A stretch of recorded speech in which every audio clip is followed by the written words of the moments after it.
المرجع اليعقوبي يطالب القادة السياسيين بحفظ كرامة المنظومة العسكرية ومهنيتها.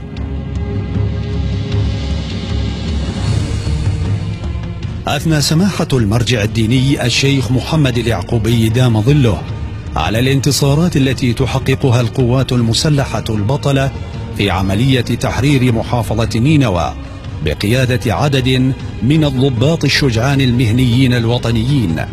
مما أعاد للجيش العراقي مكانته التي عرف بها وصدارته في قائمة جيوش العالم. وإن النكسة التي حلت به عام 2014 لا تليق به وما كانت لتقع لولا الفساد والخيانة وتصدي غير الكفؤين لقيادته من الذين لم يتشربوا بالعقيدة والمهنية العسكرية. وذكر سماحته بالقرارات الخاطئة وغير المدروسة بل المتعمدة أحيانا من البعض التي اتخذت بعد التغيير عام 2003 وأدت إلى تدمير المنظومة العسكرية والأمنية وإهانتها،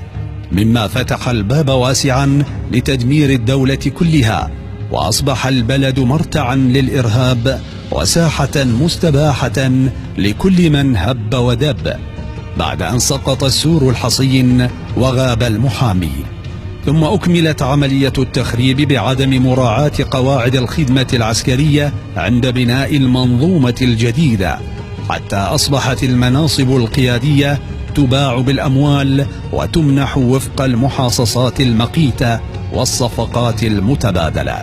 لكن سماحته أكد خلال لقائه بجمع غفير من القيادات العسكرية وكبار الضباط في وزارتي الدفاع والداخلية بمكتبه في النجف الأشرف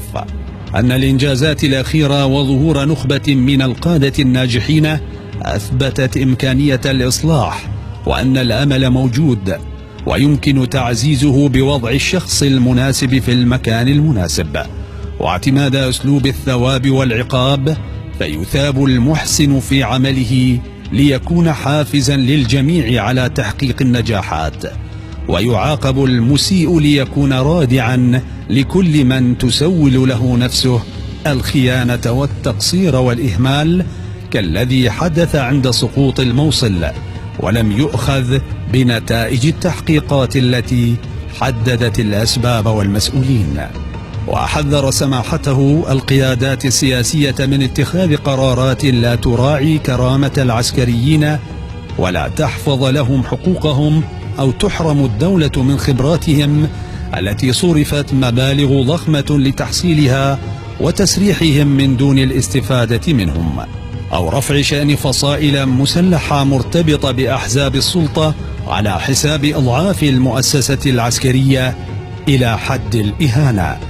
فهذا كله عبث وهدر بأموال الدولة ومسخ للهوية الوطنية ويؤدي إلى فشل الدولة.